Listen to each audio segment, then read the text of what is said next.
The wind hisses through the slats of the convent window, threading through the narrow stone cell like a ghost that cannot rest. Candlelight flickers weakly against damp walls, illuminating streaks of mildew that spread like veins. The flame dances but never warms. It only casts long, trembling shadows. One of them belongs to her.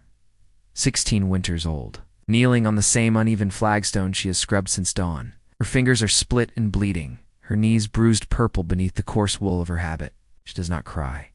Not because it does not hurt, but because there is no longer anyone who will dry her tears. They used to speak her name in the village, whisper it at wells, murmur it into loaves. Isolde, a girl with ribbons in her hair and spring in her laugh. Her mother tied charms around her wrist for protection. Her father prayed over her cradle when thunder came. But none of that mattered when the traveling monk passed through, and Isolde, not yet woman, smiled at him in open daylight. Not even love, just the act of being seen, being warm, being noticed, was enough to unravel her life. The bishop's court, ancient and unmoved, needed no proof beyond a confession drawn from trembling lips and averted eyes. Carnal pride, that was the phrase inscribed on the decree. As if desire had bloomed in her skin like sign, like mold. Now, the air smells of boiled nettles and iron. The chains that hang unused by her cot are not needed. Her silence binds tighter than any metal. She has not spoken in 3 days. Not since Sister Muriel took the shears to her hair without a word, each snip falling like a bell toll in the stillness.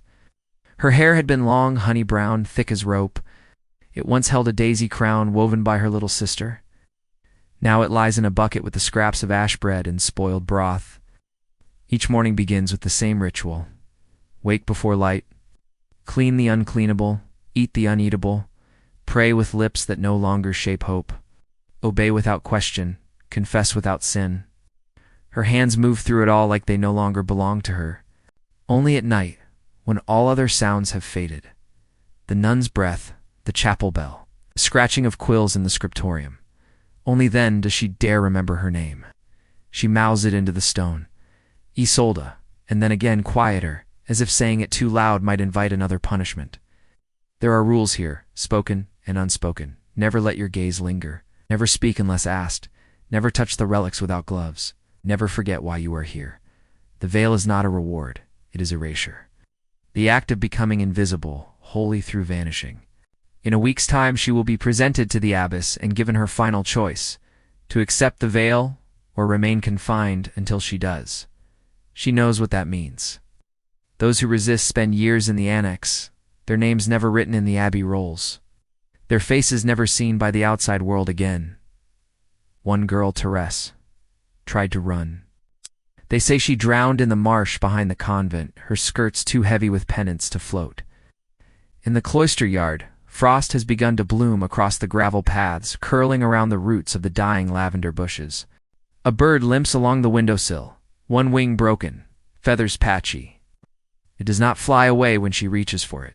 It simply watches, like it knows, like it remembers. She thinks of the monk's face, not with longing but with disbelief. How something so brief, so fleeting, could brand her for life. She wonders if he even remembers her name. The bell tolls again, not for Mass, not for Vespers. This one is slower, heavier, the toll that marks a soul's departure. But no one has died. Only a judgment has been sealed. A new girl arrived today, younger than her. Eyes like smoke, wrists bruised from ropes. They will tell her, too, that she must disappear to be saved, that her voice tempts, that her breath sins, that her body must vanish in order to become holy. Isolde does not weep. But in the dark, she takes a piece of her hair from the bucket, a single strand caught on the splintered rim, and tucks it into her sleeve. Not to defy, not yet, just to remember. To remember what it felt like to be whole, to be a girl, to be alive. The wind rattles the shutters again. A low moan in the wood. In the silence that follows, something shifts. Not loud, not visible, just a flicker of thought, a flutter of will. Tomorrow, when she kneels again, she will scrub the stone slower. It's not in resistance, but in remembrance. Let the stain remain. Let some mark of her endure. Somewhere beyond the cloister wall, a bell waits. Not the bell of judgment. A different one, fainter, distant. but one day perhaps it will ring. Not for disappearance, but for return. The rain does not fall gently. It lashes like penance from the heavens, soaking through linen and flesh alike. Mud clings to her ankles, cold as judgment, thick as centuries. She stands barefoot, hair plastered to her cheeks, her shift soaked until it reveals more than it hides. Around her, the village pulses like a wound. Hoods drawn, mouths twisted, children hoisted onto shoulders to see the spectacle of sin restrained. The wooden stocks creak behind her, wet with years of spit and scorn. She does not look at them, not yet. Her eyes fix on the church tower, where a crow watches from the iron cross, unmoving, black wings against gray stone, a stillness more sacred than anything chanted within those walls. They say she whispered to herbs, that she boiled roots and murmured words no priest had taught. They say she touched the boy's fevered brow and drew out the illness with her breath. But healing in the wrong hands becomes seduction. The barren son, pale with delirium, had called her name again and again, not in love, but in need. It was enough. The baron declared it witchcraft. The priest, eager for penance, unrolled the parchment in the rain and read aloud. Fleshly whispers. Ungodly charms, a lustful spirit. The crowd did not need truth. They needed a body to fear. A woman's body will always do. She stands among them now, not as healer, but as harlot. The women who once begged her for teas to ease childbirth now spit at her feet. One throws a clump of wet thatch. Another curses her womb. A boy, no older than 10, mocks her with obscene gestures he barely understands. She does not flinch. It's not because she is unafraid, but because she has learned fear is a luxury the accused cannot afford. The stocks open with a groan. They have held many necks, but hers feels singular, sacred, even in its condemnation. As she steps forward, her foot sinks deeper into the mud, and for a moment she imagines it pulling her down, hiding her from the eyes that burn her alive without flame. But her chin does not lower. Her gaze does not beg. Instead, she thinks of the roots she once harvested at dusk, of the way they curled beneath the soil like fingers. She thinks of her mother, who taught her how to find healing in bitter things. And she thinks of the fire she refused to light the night before, choosing cold rather than burn the herbs they demanded she renounce. As the wooden boards close around her wrists and neck, the world narrows to the scent of rot and iron. Rain drips from her nose, from her lashes, from the edges of her soul. The crowd has begun to thin. The novelty of punishment dulls quickly when it does not bleed. The priest mutters a Latin benediction. She does not listen. Her own prayer is quieter. Older. It lives behind her teeth, passed from woman to woman, never written down, never spoken aloud. Sanctifica me per ignominium. Make me holy through disgrace. The crow shifts on its perch, and a single feather falls, black against gray, silent absolution. She does not feel holy, but she feels something. Beneath the cold, beneath the humiliation, something ancient stirs in her belly, not rage, but memory. Of every woman bound before her, of every lie dressed in robes, of every body rewritten by fear. The bell in the church does not toll, is not her day of death, not yet, but something ends. Part of her, maybe, that still believed healing could ever be enough. That wisdom would be welcomed, that a woman who knew the names of roots and stars might be honored instead of crushed. Night will come. Rush they will unfasten the locks. She will be dragged back to her hut, stripped of herbs and tools, marked and watched. But in the dark, when no one listens, she will kneel in the earth and bury one last root. Not for medicine, for remembrance. Something to grow after she is gone. And somewhere, behind her, the crow takes flight. Its wings cut through the rain like a whisper denied for too long. Twilight bleeds like bruises across the fields, soaking the horizon in quiet despair. Beneath a hedge of thorns, half swallowed by the coming dark, a mother cradles her daughter's hand. The girl is small for 13. Her cheeks are hollow from winter hunger, her lips cracked and pale. She does not cry, not because she is brave, but because the weight inside her has already turned to stone. Around them, the chill settles like a shroud. Insects hum in the brush. The sky, violet and swollen with dusk, holds its breath.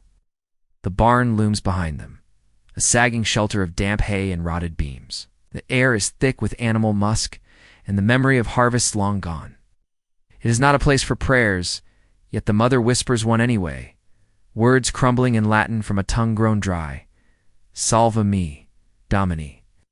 Save me, Lord. But the silence that answers is not divine. It is ancient. And it knows what comes when men rewrite guilt into the bodies of girls. Her daughter stares forward, unblinking. She had only looked at him the night, when he passed through the chapel, his armor catching the light like a god's own mirror. She had not spoken, not smiled. She had simply been a girl in bloom, learning her way in the world.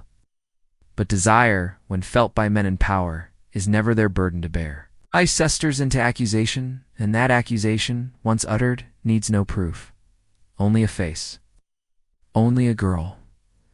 The tribunal meets at dawn. 3 elders, 1 priest, and the knight himself. They will ask no questions of the girl. They will not let her speak. Her mother knows this, has seen it before. She had once watched a shepherdess daughter dragged by her hair for singing too sweetly at a wedding. She remembers the way the girl's voice turned to screams, and how quickly the crowd called it justice. And so, in this hour before judgment, she tries to hide her daughter. Not behind walls, there are none high enough. But beneath fabric and hair and shadow, with shaking hands, she draws a rusted blade through the child's hair. The strands fall soundlessly like petals after frost. The girl does not resist. She only flinches once when the steel nicks her scalp. A single bead of blood wells bright against the grime of her skin. Her mother dabs it with her sleeve. It leaves a mark. From her satchel she pulls the veil stolen 2 nights past from a nun's grave near the old cloister. It still carries the scent of candle wax and damp earth. She drapes it over the girl's head, tucking the corners beneath her chin. It is too large, too full of death.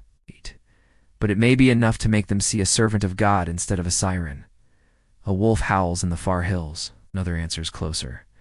They are not hungry, not tonight. Their cries are not threats, but laments. For what is lost, what is taken, what is broken under the name of virtue. The girl turns her head toward the sound. Her lips part, not in fear, but recognition. Some instinct stirs in her, something older than doctrine, older than shame. The mother pulls her close. Her hands tremble as she speaks. Do not meet their eyes, she whispers. Do not answer unless they speak your name. If they raise the cross, lower your head. The girl nods. She understands. She has learned the cost of visibility. In the dirt where the hair lies scattered, a single strand clings to a thorn. The wind shifts, catching it. It lifts just slightly, then falls again, caught, tethered, like her. The stars begin to emerge, pale and unblinking. The mother stands. Her knees crack. Her back aches. The girl rises beside her, silent, veiled, erased. They will walk together to the village square. They will pass fields she once played in, homes where she once laughed. But tonight, all laughter has been buried beneath silence and straw. And somewhere, behind the trees, the wolves wait, not as monsters, but as witnesses. The parchment crackles in the hands of the scribe, brittle from cold, stiff with decree. His ink freezes mid-stroke, yet he does not pause. The command must be transcribed before nightfall. Asterisk, licentious conduct, unbecoming of her station. That is how it ends. Oh. No trial, no defense. Just a seal pressed into crimson wax, and the slow scratching of her name into judgment. Lady Iseld, once of golden veils and winter feasts, now of silence. She was a widow, yes, but not the right kind. She did not mourn in shadows.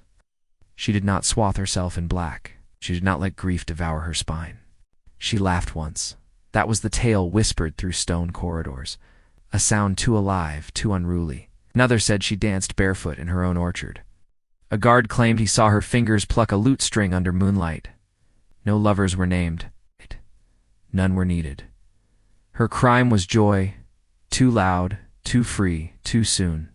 So they came, not with ropes or blades, but with something colder, a summons. And behind it, exile. The Abbey of Correction did not lie in a valley or on a hill. It clung to a cliffside, like something half-fallen.